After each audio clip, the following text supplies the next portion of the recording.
자, 그래서 오늘도 자연스럽게 오늘 또 재판, 중요한 재판이 하나 있었습니다. 내란 방조 혐의를 받고 있는 한덕수 전 총리 첫 재판이 있었는데 역시 또 법원이 중계를 허용하면서 재판장에 출석한 한덕수 전 총리의 모습을 볼 수가 있어요. 잠깐 보고 가겠습니다. 어떤 마음으로 첫 재판 오셨는지, 내란을 막을 헌법상 책임을 다하지 않았다, 이 부분 어떻게 소명할 생각이세요? 개헌 관련 문건은 전혀 받지 않았다 입장 그대로신가요? 예, 재판장에 들어가는 모습.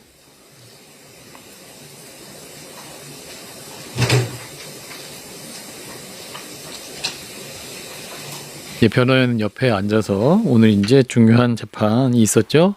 이제 오늘 이제 재판정에서 재판부가 물었습니다. 이게 12.3 비상계엄 사태가 합헌이라고 보냐, 위헌이라고 보냐, 뭐 이렇게 얘기를 했을 때, 이게 나라의 발전적 측면에서 봤을 때는 이게 뭐랄까, 어떤 합헌적으로 볼 수는 없다는 취지로 발언을 했고, 그 다음에 위증 혐의에 대해서 인정하고 나머지 공소사실 부인을 했습니다. 고의가 없었다라는 건데, 조 대표님부터 말씀 주시죠. 저는 계엄 사태에서 한덕수 전 총리가 한 것은 이게 중요 임무 종사자보다는 적극적으로 못 말린 점이 있는 거 아닌가 생각이 드는데, 그렇더라도 그 정상적인 국무회의가 아니었다고 본인이 이야기를 했습니다. 그 상황에서 일단 계엄에 반대하는 의견 개진을 한 건 사실 아닙니까? 그리고 계엄 해제 결의안이 통과되었을 때 빨리 계엄 해제를 해야 된다고 또 군의한 것도 사실거든요. 예. 그렇다고 보면은 이분이 강단 있게 안 한 거 뭐 이런 건 있겠지만은 과연 계엄에 동조한 고의성이 있느냐 하는 부분은 저는 약하다고 봅니다. 고의성. 그런데 범죄는 고의성이 있어야 예. 처벌을 하지 않습니까?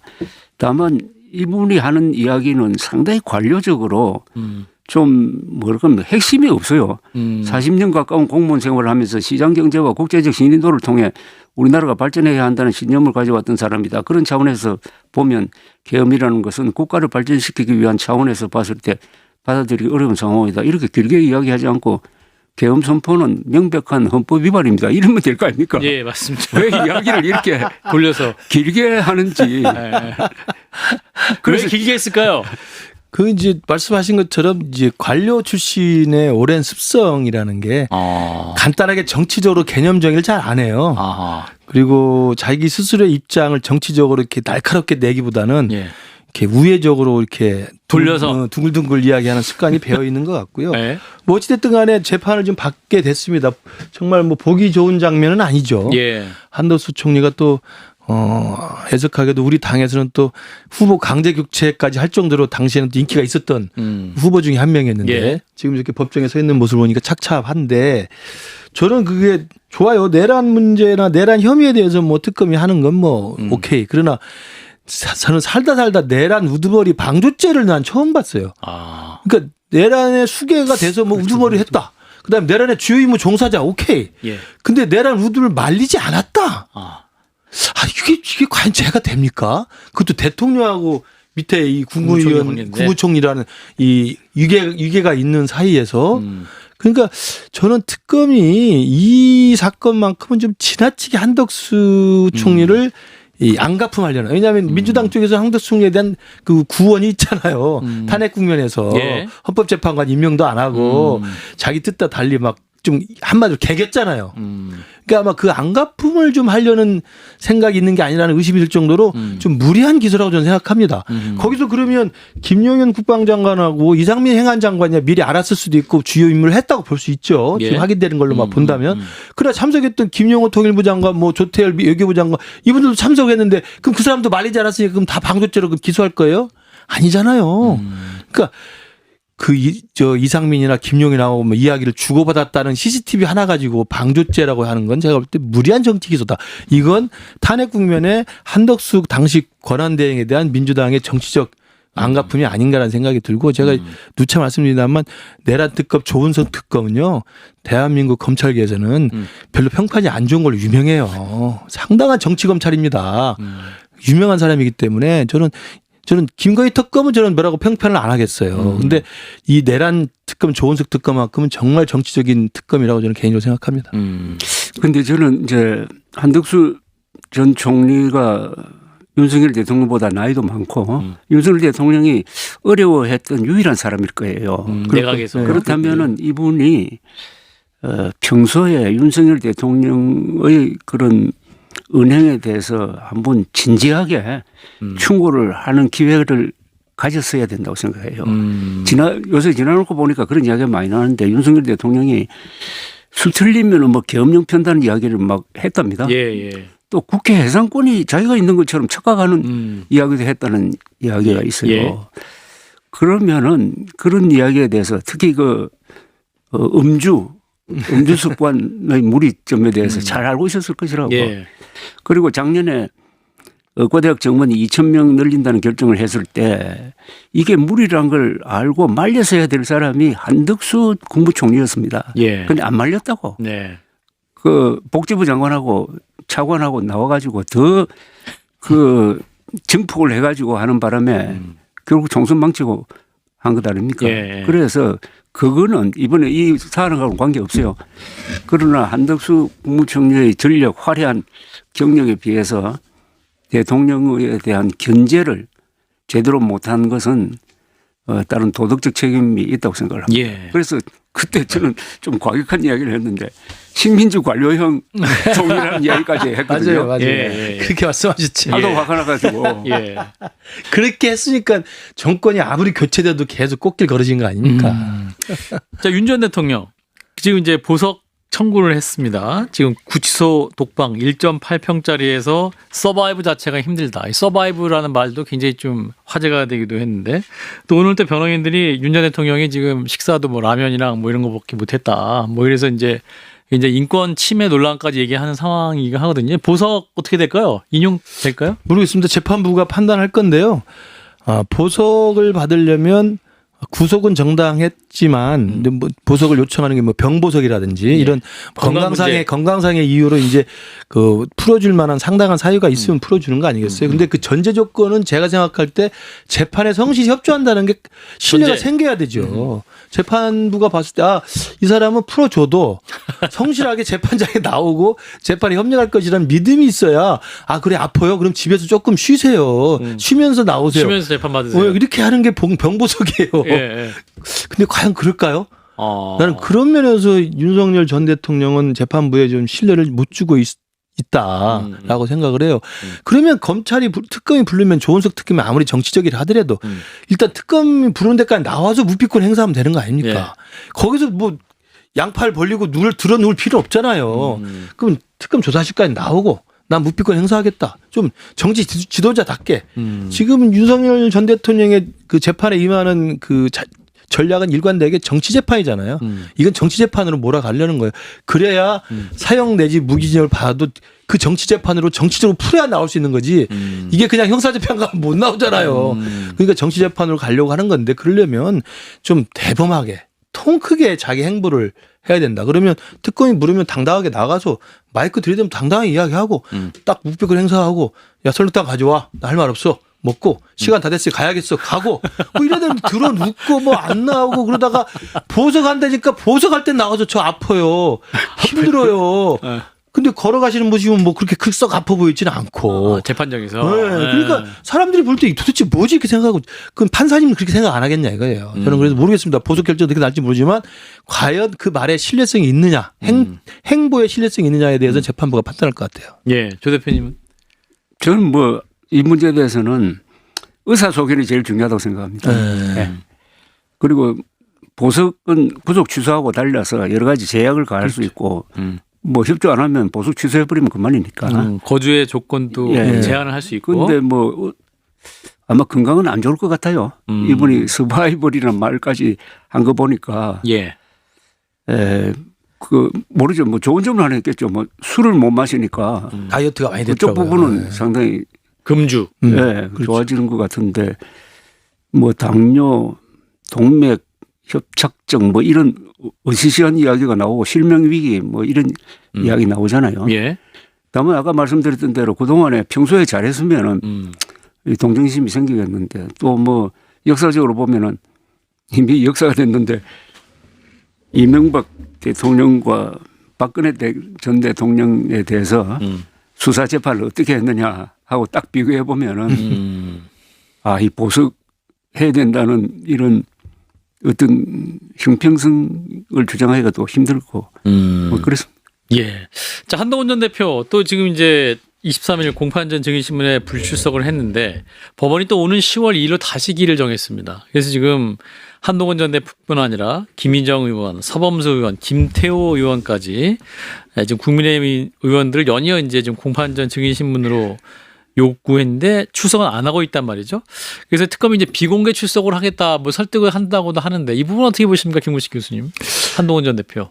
한동훈 전 대표는 이미 누차에 걸쳐서 책도 있고 그다음에 그 다큐멘터리 또 방송된 것도 있어요. KBS 다큐. 네, 거기에 인터뷰한 것도 있고 그리고 증인 뭐죠? 증인 신문? 증인 증인전 재판전 증인 신문. 증인신문. 네, 공판전 증인신문. 공판전 증인신문이라는 어떤 저 듣다 처음 들어본 이제 그걸로 이제 불러내는 건데 뭐 피의자도 아니고 피해자도 아니고 그냥 참고인으로 부른다는데 안 나오니까 꼭 재판장에 나와서 이야기를 하라는 거 아니에요. 저는 그런 걸 보면 여전히 한동훈 대표에 대한 이것도 조은석 검찰 아닙니까?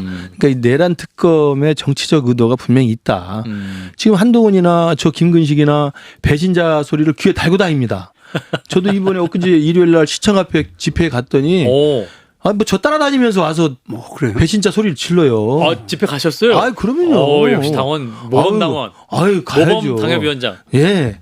그러니까 그런 식의 배신자 프레임이 당을 장악하고 있는 상황에서 한동훈 대표가 만약에 그 재판전까지 가서 이야기를 한다는 거 뭘 물어보겠어요. 추경호 원내대표랑 당시 어떤 통화를 했고 어떤 소통을 했고 당시 상황이 어땠는가를 구체적으로 물어보는 거 아니겠어요? 예. 그럼 있는 그대로 말을 할 수밖에 없고 있는 그대로 말을 하면 조은석 특검에서는 어떻게든 이게 추경호 원내대표를 내란 주요 임무 종사자라도 이렇게 몰아갈 거 아니겠습니까?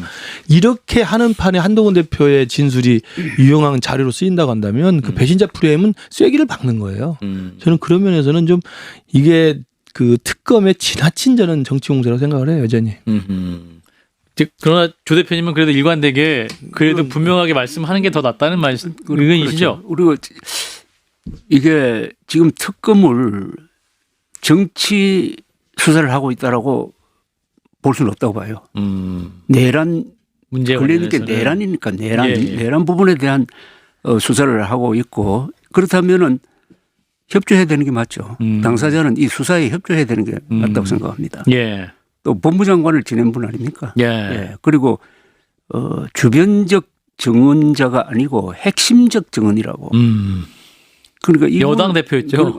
그날 밤의 일을 가지고 지금 국민의힘을 동조 세력으로 모는 게 아니라 방향의 수사를 하는데 이분의 증언이 없으면은 뭔가 수사가 제대로 안 되는 그런 위치에 있거든요. 그러고 그 법정에 나가서 증언할 때는 여러 가지 기술적 증언을 할 수 있잖아요. 불리한 거는 그걸 뭐 그 이상 못 하겠습니다라고 이야기하고 꼭 필요한 부분은 이야기하고 하면 되는 거지. 정치 수사니까 나는 안 나가겠다 하는 거는 안 먹히고 나중에 이게 기록으로 남아서 불리하게 작용할 것 같아요. 오히려. 예. 사실은 이제 원래 배신자로 보시는 분이 이 재판을 안 나간다고 해서 배신자를 안 본 것도 아니고.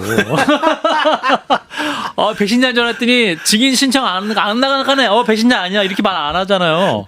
근데 네. 제가 그러면 뭐 배신자 소리 들어서 제가 장애 집회 나가는 건 아니잖아요. 알겠습니다. 그러니까 거리를 만드는 것이 정말 이게 무서운 거거든요. 알겠습니다. 예. 자, 그런데 이호선 국민대 법대 교수 이분이 이제 지금 당무감사위원장에 임명이 됐습니다. 근데 이분이 또 한동훈 전 대표의 그 당원 게시판 문제에 대해서 얘기를 해요. 이게 감사해야 된다. 또 이 감사해야 된다는 당원들의 요구가 있다. 그래서 또 일각에서 이호선 위원장이 장동혁 대표랑 좀 결이 같다. 뭐 이런 얘기가 나오면서 또 한동훈 전 대표에게 또 다른 또 당내 위기가 좀 오는 것이 아니냐 이런 진단도 나오는데. 이게 그것도 저는 장동혁 대표가 이제 당무감사위원장에 저 이 교수를 임명한 것은 상당한 저는 좀 충격이었습니다. 왜냐하면 이제 뭐 당원 게시판 문제로 전 충격을 받는 게 아니라 저분의 그동안의 언행이에요. 이호선 교수? 네. 언행이 이미 탄핵 국면에서 특히 헌재의 탄핵 인용에 대해서 강력하게 이의를 제기했고 사실은 거의 수용 불가 입장을 표명했던 분이고 예. 또 윤 대통령의 계엄에 대해서 상당히 제가 볼 때는 뭐 완전히 옹호하는 건 아니지만 저는 좀 그 우리가 좀 그 경계해야 될 이런 입장들을 좀 취하고 있었고 저는 그렇기 때문에 실제로 이른바 윤 어게인이라고 하는 우리 당내에 좀 그 극단적인 주장을 하시는 분과 저는 일정 정도 궤를 같이 하는 그런 노선을 걷는 분이라고 한다면 그분이 당무감사위원장을 하는 건 굉장히 위험하죠. 저는 그런 면에서 좀 오히려 공명정대하고 한쪽에 치우치지 않은 저는 그런 성향의 인사를 저는 당무감사위원장을 할 줄 알았는데 저 이 교수님을 해서 조금 의외였습니다. 저는 그게 걱정이에요. 네. 당원 게시판 문제는 그건 뭐 기술적인 문제고 만약에 장동혁 대표가 저 당무감사위원장 시켜서 당원 게시판 문제를 파헤친다 파헤쳐보라고 하시죠. 뭐 어쩌겠습니까? 그건 뭐 그 파헤치는 게 본인에게 도움이 될지 우리 당에 도움이 될지 어떤 결론이 나올지 그건 아무도 모르는 거기 때문에. 그렇군요. 사실은 이제 이호선 교수의 또 발언을 보면 그러니까 그 비상계엄이 필요했다는 취지의 발언을 했어요. 어떤 집회에 가서 했던 거 보면. 그러니까 이를테면 이렇게 얘기했어요. 대통령이 그렇게 결정했다면 그것은 헌법적으로 유효한 것이다. 선장이 풍랑 속에서 위기에 처한 배를 구하기 위해서 부득이 화물을 바다에 던질 때 그러한 판단은 선장의 고유 권한이다. 이런 취지로 얘기했거든요. 이분이 법대 교수인데 왜 또 이렇게까지 말씀을 하시는 것인지.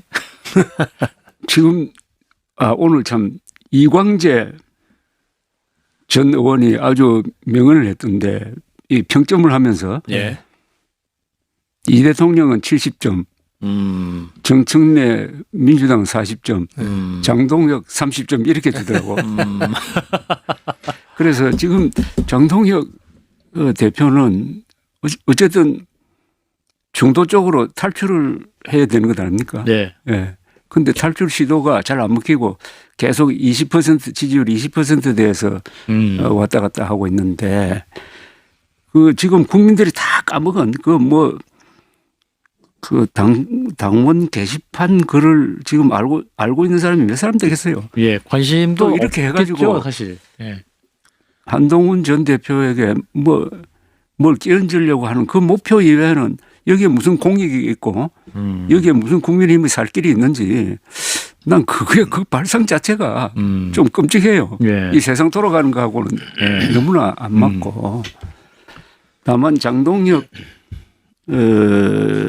대표가 요새 투쟁성을 많이 강조를 하더라고요. 장외 집회에서의 모습과 과거에 투쟁했던 사람을 앞으로 뭐 공천할 때 제1 조건으로 쓴다고 하는데 그 들을 때마다 궁금한 게 누구를 위한 투쟁을 한 거죠? 그러니까 공화국을 때려 부수기 위한 투쟁을 한 건지 아니면은 공화국을 지키기 위한 투쟁을 한 건지 계엄을 옹호하고 부정선거 음모론을 옹호하는 것은 공화국에 대한 도전 아닙니까? 예. 그 스스로 공화국 적이 된 거 아닙니까? 그걸 투쟁 경력으로 지금 넣겠다는 거하고 비슷한데 인사도 그럼 그런 사람들을 모아가지고 공천하면 어떻게 되겠습니까? 그래서 장동혁 대표가 요새 여러 군데 언론 인터뷰를 하는데 예. 투쟁 이야기를 할 때마다 공허한 거예요. 공허하다. 공허하고 공격 논리가 안 쓰는 거예요. 이렇게 해놓고는 투쟁이 안 되잖아요. 예. 저도 여기 국회에서 그 집회할 때도 그랬고 엊그제 시청 앞 집회도 제가 가고 다 보면 뭐 투쟁의 최전선이죠. 뭐 다 올라와서 막 이재명 독재 거의 타도 수준이에요. 마이크 잡는 분들이. 그럼요. 예. 근데 지금 대표님 말씀대로 공허한 게 공허해요. 뭘 어쩌자는 것이지. 왜냐하면 지금 대한민국 같은 민주주의 체제에서 집권 여당이나 현 정부가 잘못하고 있는 것은 야당이 국민의 지지를 모아서 국민의 신뢰를 끌어올려서 차기 선거에 야당에게 표를 몰아서 대통령과 집권 여당에 정치적인 타격을 주는 게 이게 투쟁이거든요. 예. 뭐 60년대, 70년대, 80년대 군사 독재랑 싸웠을 때 투쟁하는 것처럼 밖에 나가서 화염병 던지고 이게 투쟁이 아니잖아요. 목소리만 높이고 이재명 독재라는 고함만 외친다고 투쟁이 아닙니다. 예. 그래서 공허하다는 느낌이 들고 그래서 제가 아깝게 낙선한 최고위원 선거의 캐치프레이즈가 그거 아니었습니까? 제대로 혁신해야 제대로 싸울 수 있습니다. 그러니까 싸우려면 싸울 수 있는 역할과 자격과 권리가 있는 사람으로 당이 중심이 바뀌어야지 싸울 자격이나 싸울 권리나 뭐 투쟁하자고 외쳤을 때 사람들이 고개를 외면하는 사람이 중심이 하는 투쟁은 그건 투쟁이 아니라 그냥 고함지르기가 되는 거예요. 저는 그런 면에서 좀 공허하다는 생각이 들었고 당원 게시판 문제는 말씀하셨다시피 이게 뭐냐면 익명성이 보장되는 막 소리 지르는 데거든요. 예. 와글와글 시끄럽게 하는 데예요. 지금 우리 이 더 라커룸에 조 대표님 말씀하실 뒤에 댓글 달리잖아요. 내 욕 겁나게 하잖아요. 그럼 제가 열받아서 그 내 욕하는 그 댓글 찾아서 제가 뭐 수사해야 됩니까? 아니잖아요. 예. 저랑 개인적인 사적 원한이 있다고 해서 그 사람을 뭐지 제가 찾아서 할 거예요. 어쩔 거예요. 그런 거 아니거든요. 예. 그러니까 발상 자체가 유치한 거예요. 유치한 거예요. 악플은 참고로 별로 없습니다. 아 그렇습니까? 예, 예. 저는 댓글을 잘 안 봐가지고 감사합니다. 한판승부 애청자들은 우리 김 교수님 많이 좋아하시기 때문에. 근데 그 15만 명 왔다고 당에서 주장하는데 경찰은 10,000명이라고 그러고 한 11,000명이라고 그러는데 우리 교수님이 현장에서 확인한 거로는 몇 명이었어요? 제가 이제 대구 집회는 다른 그 우리 당원 교육이 있어서 못 갔습니다만 네. 대구 집회에 갔다 온 사람이 서울 그 시청 앞 집회 왔던 사람 말로는 비교할 수 있겠네요. 대구 집회보다는 적다는 건 분명히 제가 많이 들었습니다. 아, 예. 그렇군요. 예. 대구 집회가 경찰 수한 2만 명이었으니까 예. 대구 집회는 그러니까 이번 서울 집회는 2만 보다 적었겠다. 예. 대구 집회보다는 적었다는 게 일반적인 평가더라고요. 15만 아니겠네, 그죠? 예. 뭐 모르겠습니다. 제 사무실이 광화문에 있어가지고 이 내리다 보면 다 알아요. 근데 이거는 저는 신문에 난 거 보고 그런 집회가 있었다는 걸 알았어요. 아, 신문에 난 거 보고. 아니 그 근방에 있었거든. 그래요? 별 임팩트가 없어. 근데 지나가면서 저 종교단체에서 주관하는 데는 전국에서 몰려와가지고 예. 몰릴 때도 시끄럽고 헤어지면 또 여러분들이 헤어지면서 그렇죠. 구호 외치고 해가지고 뭔가 이렇게 느껴지는데 예. 얌전하게 모였다가 얌전하게 헤어지고 체감이 안 되셨고. 그러니까 신문에는 요만큼 작게 나오고 하니까 예. 이제 이걸로 끝난 거지 뭐. 어. 제가 기억하기로는 가장 확실하게 예. 최대로 모였던 것은 2019년 10월 3일입니다. 아 예. 그 조국 그때 조국 사태 조국 때. 규탄 대회를 그때는 하는데 수십만 모였을 거예요. 그거는 과학적으로 딱 됐어요. 예.